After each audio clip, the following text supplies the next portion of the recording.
বিগত সরকার এসব প্রস্তাবনা অনুসরণ না করে নামমাত্র খরচে রাজধানীর গণপরিবহন সংকট সমাধান যানজট সম্ভব ছিল, কিন্তু বিগত আওয়ামী লীগ সরকার এইসব কর্ণপাত না করে বড় বড় মেগা প্রকল্প নিয়ে ব্যস্ত ছিলেন।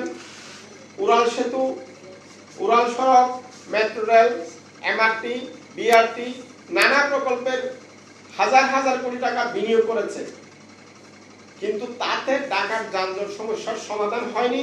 বরং যানজটের গতিবেগ 2007 সালে ছিল, ঢাকার যানবাহনের গতিবেগ ছিল 21 কিলোমিটার, এটা কমে এসে 2022 সালে এই যানজটের গতিবেগ 4.8 কিলোমিটারে দাঁড়িয়েছে। নগরীর এক প্রান্ত থেকে অন্য প্রান্তের যে কোনো গন্তব্যে যেতে 5-6 ঘন্টা, কোথাও কোথাও 7-8 ঘন্টা এরও বেশি সময় পেরিয়ে যাচ্ছে।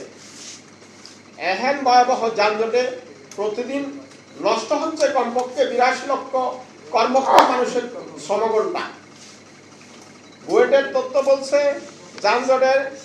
প্রতি বছর যানজটে আর্থিক ক্ষতির পরিমাণ 50,000 কোটি টাকার বেশি।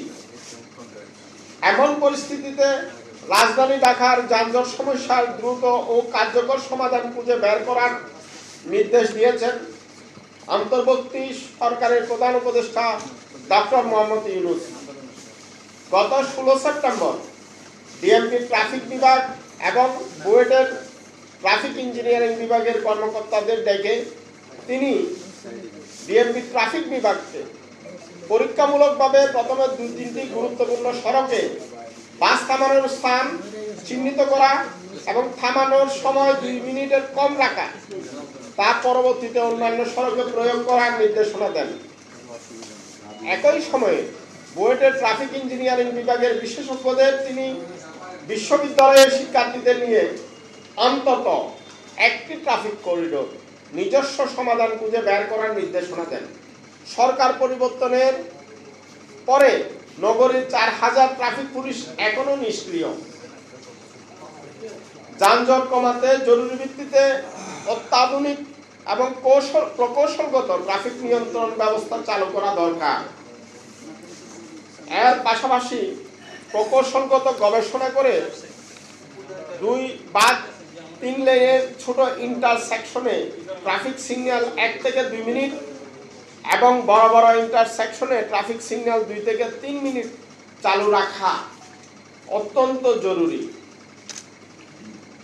যানজট হয় না এমন স্পটগুলোতে বাস স্টপেজ তৈরি করে যত্রতত্র যাত্রী তোলা বন্ধ করে নির্দিষ্ট বাস স্টপেজ থেকে যাত্রী তোলা বাধ্যতামূলক করা অত্যন্ত জরুরি।